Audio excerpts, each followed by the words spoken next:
नमस्कार। आप देख रहे हैं बिज तक। मैं हूं रजत देवगन। आज मार्केट्स पे बेहद उठापटक देखने को मिली। देखिए, शुरुआत तो ठीक थी। निफ्टी 18,134 पे ओपन हुआ और यही आज के दिन का हाई लगा। लेकिन उसके बाद ट्रेडर्स मूड में नहीं थे क्योंकि बहुत बड़ी तेजी बनाए। लगातार 2 घंटे बिकवाली हुई और हम 18,000 के लेवल के बेहद करीब पहुंच गए। एक बार तो लगा था कि आज 18,000 के लेवल को संभाल लेंगे, निचले सिरों से कुछ खरीदारी हो जाएगी और 18,124 तक भी पहुंच गए थे दिन के दौरान दोबारा। लेकिन आज के दिन का हाई ना टूटना तकनीकी रूप से एक दिक्कत भरा साबित हुआ और ऊपरी स्तरों पे हो गई बिकवाली। वन वे ट्रैक पे अंतिम 2 घंटे में मार्केट टूटा है। नतीजा ये कि 18,000 के लेवल पे बंद हुए, 17,999 पे 110 अंक गिरकर निफ्टी। सेंसेक्स में 396 अंकों की गिरावट देखने को मिली है और 1% की गिरावट यानी कि 395 अंक कमजोर हुआ है बैंक निफ्टी। बैंक से तो वैसे भी सहारा नहीं हुआ है। तो साफ तौर पे एक ट्रैप था। अच्छी खरीदारी के संकेत जो मिल रहे थे वैसा हुआ नहीं और ऊपरी स्तरों पे हो गई बिल्कुल मुनाफा वसूली, यानी उल्टा पड़ गया बाजार। जो आज गेनर्स थे उसमें ऑटो शेयर्स शामिल थे। साफ तौर पे ऑटो शेयर्स, अगर आप निफ्टी के कंपोनेंट्स देखेंगे तो 4 जो शेयर्स हैं टॉप के वो ऑटो ही हैं। Maruti Suzuki, M Tata Motors, hero MotoCorp, जिसमें मारुति सुजुकी 7% से ज़्यादा चढ़ता हुआ नजर आया। इसके अलावा निफ्टी लूजर्स में Shri cement, Reliance industries, Hindalco, SBI और टाटा कंज्यूमर शामिल थे। यहाँ पर दबाव देखने को मिला। रिलायंस आज शुरुआती सत्र में बहुत कमजोर हो रहा था। अच्छा, ये ऑटो शेयर्स ही क्यों? क्योंकि आज दिन नाम था ऑटो और ऑटो एंसिलरी स्टॉक्स का। हुआ ये कि मॉर्गन स्टैनली का एक नोट आ गया जिसमें उन्होंने कहा कि जो चिप शॉर्टेजेस, कंडक्टर शॉर्टेजेस हो रही हैं वो अब हो सकता है कि कम होती हुई नजर आए, खासतौर से जो मलेशिया से एक्सपोर्ट होते हैं। तो ये एक बड़ा ट्रिगर बन गया और पूरे ही ऑटो एंसिलरी स्पेस में खासतौर से जो स्टॉक्स हैं जैसे कि भारत फोर्ज, सुप्रजीत इंजीनियरिंग, मदरसन सुमी, वेरॉक इंजीनियरिंग, महिंद्रा सीआई, सुब्रोस, बॉश, ये कुछ ऐसे स्टॉक्स थे जहां पर जमकर एक्शन हुआ, अच्छी तेजी बन गई। और ऑटो स्टॉक्स में ऑलरेडी बता ही चुका हूं कि अच्छी तेजी में थे। Maruti, MNM, Bharat Forge, Tata Motors, hero MotoCorp, इन तमाम स्टॉक्स में आज के सत्र में अच्छी तेजी के साथ हुआ है कामकाज। जो दूसरे अन्य सेक्टर्स है जहां पर कोई बहुत बड़ी चाल तो नहीं बनी लेकिन फिर भी ठीक है, इस गिरते बाजार में अच्छे ट्रेड हो रहे थे। उसमें आईटी सेक्टर शामिल था जिसमें कोफोर्ज, टेक महिंद्रा, एल&टी इन्फोटेक, एम्फोसिस, माइंट्री जैसे जो स्टॉक्स थे वहां पर आज खरीदारी हो रही थी। लेकिन नेगेटिव बायस, गिरावट ज्यादा सेक्टर में देखने को मिल रही थी। प्रबल हैं बैंक्स, चाहे वो सरकारी ले ले या फिर निजी क्षेत्र के बैंक्स। ऊपरी स्तरों पर मुनाफा वसूली, बिकवाली हो रही है।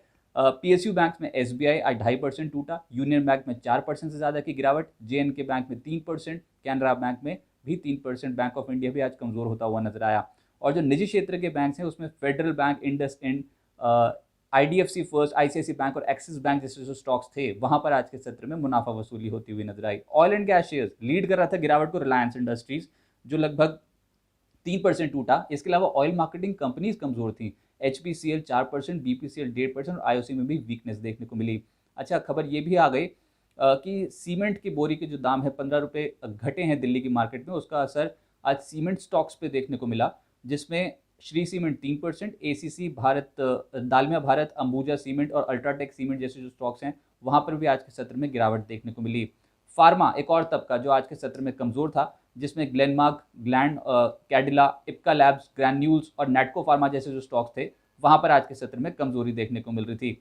अच्छा, कुछ खबरों का असर था। एक शेयर है मैक्रोटेक डेवलपर्स, इनफैक्ट लोडा डेवलपर्स जिसे हम पहले कहते थे, वो आज शेयर लगभग 10% उछल गया क्योंकि यहाँ पर क्यूएबी को अच्छा रिस्पॉन्स मिला है जो हाल फिलहाल में कंपनी ने लॉन्च किया है। उसका एक पॉजिटिव इम्पैक्ट मैक्रोटेक डेवलपर्स को देखने को मिला और गिरते बाजार में 10% ऊपर ये स्टॉक साबित हुआ। पूना वाला फिनकॉर्प बाजार बंद होने से पहले यहाँ पर बल्क डील्स होती हुई नजर आई, लगभग 300 करोड़ की ब्लॉक डील्स हुई थी। उसका असर देखने को मिला, 5% ये स्टॉक चढ़ा। और कोफोर्ज, खबर यहाँ पर यह है कि हो सकता है कि एडीआर लिस्ट करवाते हुए नजर आए अमेरिकन मार्केट पे, तो उसका असर कोफोर्ज पे आता हुआ नजर आया, लगभग 4% स्टॉक तेज। पर अगर आप मोस्ट एक्टिव स्टॉक्स देखेंगे वॉल्यूम वाइज और वैल्यू वाइज तो आपको टाटा मोटर्स दिखाई देगा। एक तो यहाँ पर 2900 करोड़ के आसपास का कामकाज, मारुति सुजुकी 2080 करोड़ का कामकाज, तो ऑटो कंपनियां तो तेज थे ही। इसके अलावा हाल की लिस्टिंग पीबी फिनटेक यानी कि पॉलिसी बाजार, यहाँ पर भी 1952 करोड़ का कारोबार हुआ। और जोमेटो आज दबाव में था लेकिन 1765 करोड़ का कारोबार। मिड कैप गेनर्स थे जहां पर अच्छी तेजी देखने को मिल रही थी। इधर टीवी टुडे, ये मैं आपको बता दूं कि जो आप चैनल देख रहे हैं डिजिटल चैनल, ये टीवी टुडे ग्रुप का ही हिस्सा है।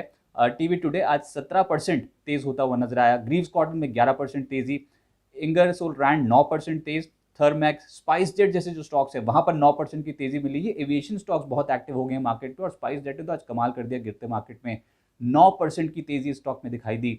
वीएसटी टेलर्स, वोल्टैम, टीसीएनएस ब्रांड्स और वाटेक वबाग, यहाँ पर भी अच्छी तेजी बनी, लगभग 7 से 8% के आसपास की। वाटेक वबाग पे इनफैक्ट एक ब्रोकिंग रिपोर्ट भी आई थी सुबह, नोमोरा की रिपोर्ट थी, जिनमें उन्होंने बाय मेंटेन किया था और टारगेट समझ रहे थे कि 581 वाटेक वबाग का टारगेट हो सकता है।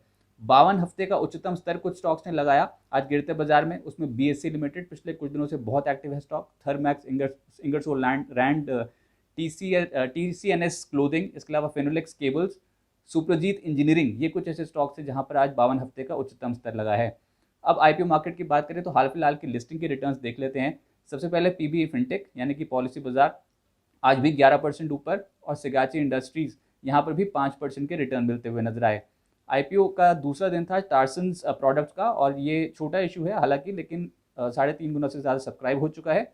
और कल इंपॉर्टेंट रहेगा, गो फैशन का आईपीओ खुल रहा है, मच अवेटेड आईपीओ है, 17 से 22 नवंबर तक ये खुला रहेगा। और इनफैक्ट ये 1013 करोड़ रुपए कंपनी की जुटाने की योजना है फ्रेश प्रोसीड्स और ओएफएस के जरिए।